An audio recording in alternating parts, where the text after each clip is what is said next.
Our talk today is entitled The William Hill and Son Organ of 1910, a resource worth preserving. The talk today is going to be divided into 4 sections. First, a brief history about the organs of the Pitt Street Church. Second, how organs generically work. And thirdly, the significance of this particular organ and why does it cost so much to refurbish this organ. This is actually the 4th organ in this church. The first one was by the English builder of Johnson, and that came to us in 1845. You'll see in that line drawing of the church then that the north and south extensions weren't completed. They came later. The next, which is in that image on the top right-hand side of the photograph, is an organ by Gray and Davidson, again, another English builder. You'll notice in that particular picture that access between the pulpit, the choir stalls and the gallery isn't yet installed. Those developments came later. The next organ is by the Australian builder Rendell. This organ was a complete disaster. It went in 1902, but by 1910 the Hill organ came in. The Rendell organ had a very early electric action, and one of the legacies that we have to this day are those set of fake organ pipes at the rear end of the church. They never actually made organ music, but originally behind them was a set of electrically operated metallophones, so you could sort of play bell music from the organ. Anyhow, the Hill organ came in 1910 and it's served us very well ever since.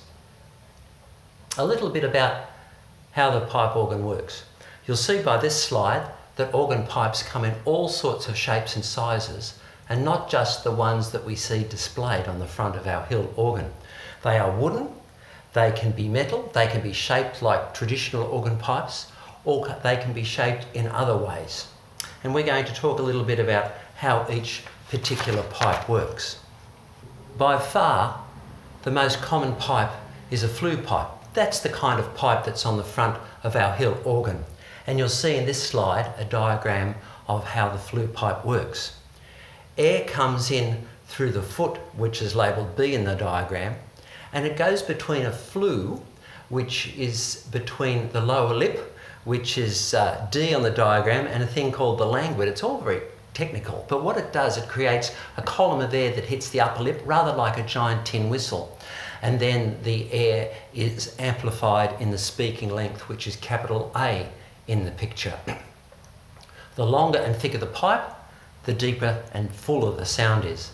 The shorter and thinner the pipe, the more high-pitched and a thinner kind of sound. These flue pipes can be wooden or they can be metal. The other kind of pipe is a reed pipe, which you see in this slide.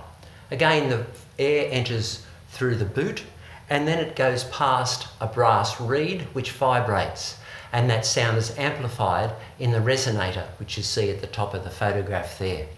Incidentally, when this organ was actually completed 89 years after it was started, the trombone rank, a 16-foot rank, was installed. That's the largest reed pipe in this organ. The organ is essentially an air-blown instrument, and air is raised through electric blowers, and you'll see pictures of blowers here. These aren't actually the blowers that service our Hill organ, but they're much the same. The blower for this organ is located in a room on the ground floor and kind of behind the organ. But originally, the organ was blown by hand. From there, air is fed into large bellows, double rise bellows, and what that does, that provides the organ with a regular flow of air at the constant pressure to feed the pipes, for if the air was unstable, the sound would also be unstable. I'll come back to that later because that's an important part of the restoration. The pipes sit in rows or ranks on soundboards. The soundboard contains the action, which admits the air to the pipe, and the wind chest, which is a kind of a reservoir for the air pressure. The organist controls the whole thing from the console. And here you see a picture of our Hill organ's console. You'll see that it has 3 manuals or keyboards that are played by the hands. They're of 61 notes, and a pedal board of 30 notes, which is played by the feet. You'll see that there are stop jams on the left and the right. I'll talk about those in a little while. Now, the truth be known, all that an organist does is to admit air into the right pipe at the right time for the right length of time. What could be simpler? The link on this particular organ is through a tubular pneumatic action. That is that when the organist presses the key or the pedal, a whole lot of things happen inside through a tubular pneumatic action to open the air and let it into the pipe. The picture you see in this slide isn't actually a part of the tubular pneumatic action of our heel organ, but it does show the intricacy of it, and that's what needs to be repaired. I'll talk about that a little bit later too. This is a picture of the stop jams. The stops, or which control rows or ranks of pipes, are located so the organist can pull them out or push them in. Pulling them out switches them on. If we do a look at them closely, you'll see that they have a number and they also have some words. The number refers to the longest pipe in that particular rank in feet. And for those of you that are musically minded, an 8-foot pipe speaks at the bottom C, 2 ledger lines below the bass clef, a 4-foot pipe at tenor C, a 2-foot pipe at middle C, so on and so forth. A 16-foot pipe, with the longest pipes in this organ, speaks at 3 octaves below middle C. As well as the number, there are some words. The words describe the type of sound or timbre that those particular organ pipes produce. So by mixing up the length and the timbre of the sound, the organist can create a great deal of tonal colours. Organ pipes can only speak at 1 volume. Unlike a piano, it doesn't matter how hard the organist strikes the key, the volume is the same. There are really only 2 ways to make the organ louder. One is to add more pipes by more stops. The other is to use a swell box, and you see pictures of swell boxes here. These aren't the swell boxes of the hill organ here at Pitt Street. They're actually the organ from the Epping Uniting Church. But the swell box is a large box which has wooden Venetian shutters that open and close, controlled by the organist's foot. And you'll see that on the left-hand side of this picture is the swell box open. In the middle, it's closed. And down the bottom there are swell pedals that are used to control those on this particular organ. Since the pipework's been removed, the swell boxes on the hill organ have been exposed, or they're not demonstrated as open shut here. But you'll see at that bottom right photograph, that large swell box with the Venetian blinds closed is for the swell, and the one to the side is for the choir.